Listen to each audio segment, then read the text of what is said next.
Se nos dice que las contingencias y el suelo endurecido son para proteger nuestra salud. Pero veamos qué nos dicen los datos de las contingencias y los datos que tenemos sobre salud.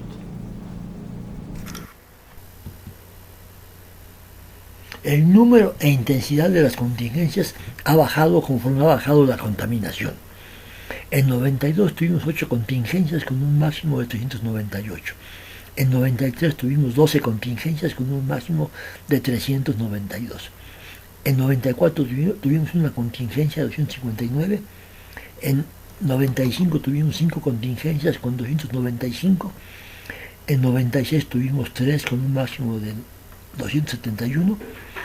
Y en 2005 tuvimos una sola contingencia de PM10 de 197 en Villa de las Flores.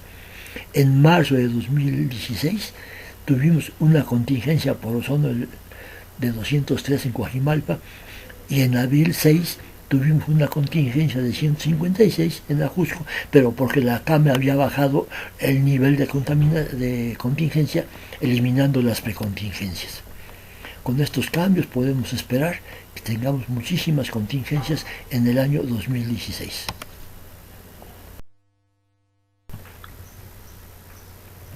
Aquí podemos ver cómo ha bajado la contaminación promedio a lo largo de los años, y también cómo han cambiado los límites para declarar precontingencia, contingencia fase 1 y contingencia fase 2. Y es notable que los límites para contingencia han cambiado de 221 a 216, a 210, a 205, a 194 y a 185, que fue el último valor hasta marzo, cuando decidieron quitar la precontingencia y bajaron la contingencia a 150 unidades IMECA. Con esto podemos predecir que va a haber muchísimas contingencias en el año 2016. Aquí podemos ver que en el año 2015 los valores de ozono promedio, pues sí, hay muchos que pasan arriba del 150. Es decir, podemos esperar que haya muchas contingencias puramente por el cambio o desaparición de la precontingencia. Estos son los datos para ozono del 2016. Esa es la contaminación medida en marzo 16, con una verdadera contingencia de 203 IMECAS, pero para abril de 2005 declararon el doble, hoy no circula, sacaron circulación a 40% de los coches, y a pesar de eso hubo una contingencia de 150, pero porque 150 es un límite muy bajo para declarar contingencia. Ahora vemos los datos para PM2.5 anual para la estación, para todas las estaciones. Notamos que hay una fuerte medición casi a fin de año que hubiera causado contingencia, de no ser que el 2.5 no está autorizado a dar contingencia. Solamente el PM10 es el que hay límites asociados a él.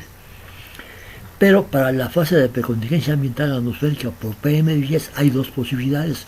Una regional, que se aplica exclusivamente en la zona que se registró el índice de calidad del aire que superó el límite de activación, que era el que debió de haberse usado, y otra en toda la zona metropolitana del Valle de México, cuando se aplica cuando de manera simultánea en dos o más zonas se registren valores del índice de calidad del aire que superen el límite de activación.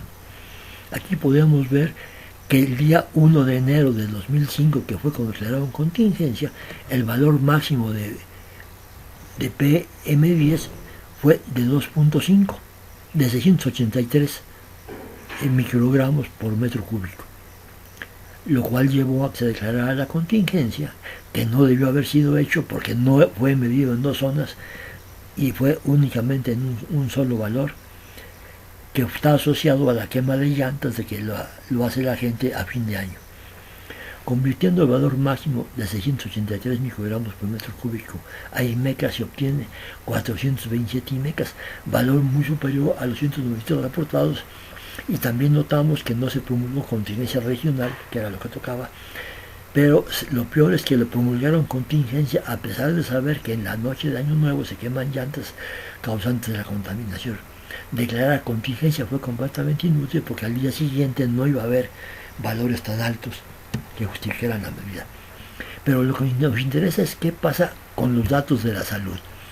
Para tener una idea de qué está pasando, pues tenemos los datos de la tasa de muertes en el DF, o sea, el número de muertos por cada 10.000 habitantes, y el ozono promedio a las 13 horas.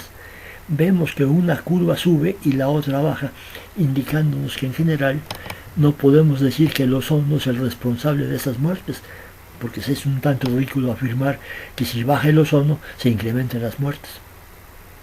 Es un resultado que no podríamos avalar. Teniendo los datos de 2010 a 2014 de muertes por 10.000 habitantes o enfermos, muertes por enfermedades respiratorias por cada 100.000 habitantes, vemos que ambas tasas suben y el ozono está bajando continuamente, corroborando que no es el ozono la causa de estas muertes, sino la causa de la muerte debe ser otro que es muchísimo mayor que los efectos asociados al ozono.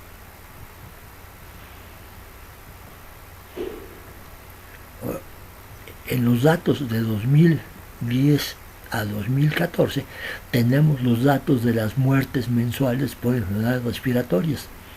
Si graficamos estos datos de enero, febrero, marzo, así hasta diciembre, encontramos que las muertes todas decrecen en junio y julio y se incrementan en el invierno.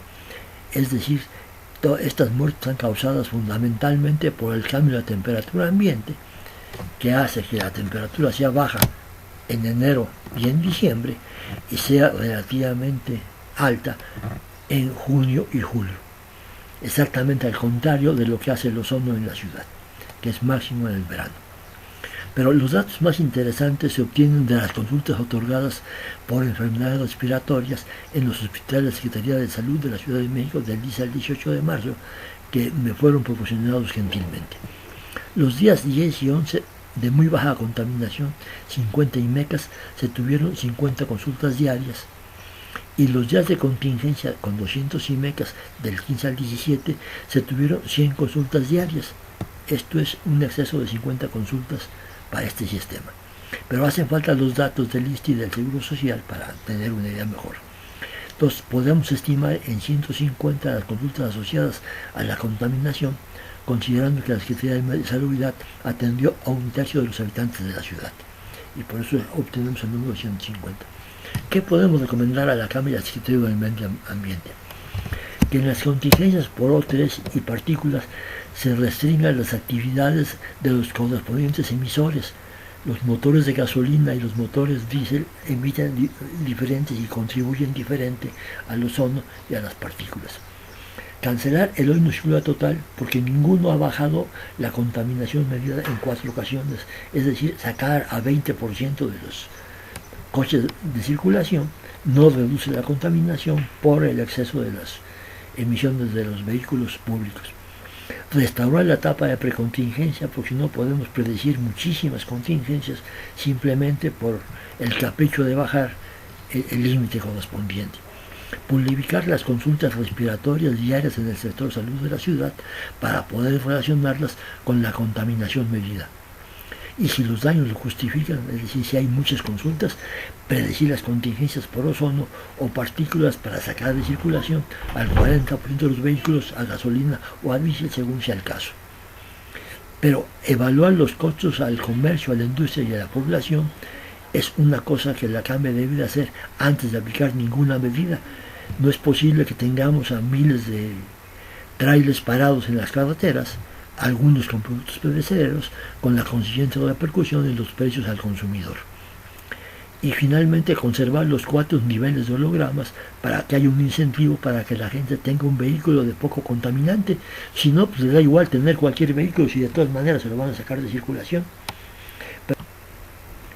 Y a los que hablan de contaminación, a no acusar a la Suprema Corte de Justicia de que se incrementó la contaminación cuando ésta no subió nada, a pesar de que prácticamente casi hoy no circula. Y también que sus aseveraciones las basen en datos o gráficas que el público pueda corroborar que lo que están afirmando es cierto. Muchas gracias.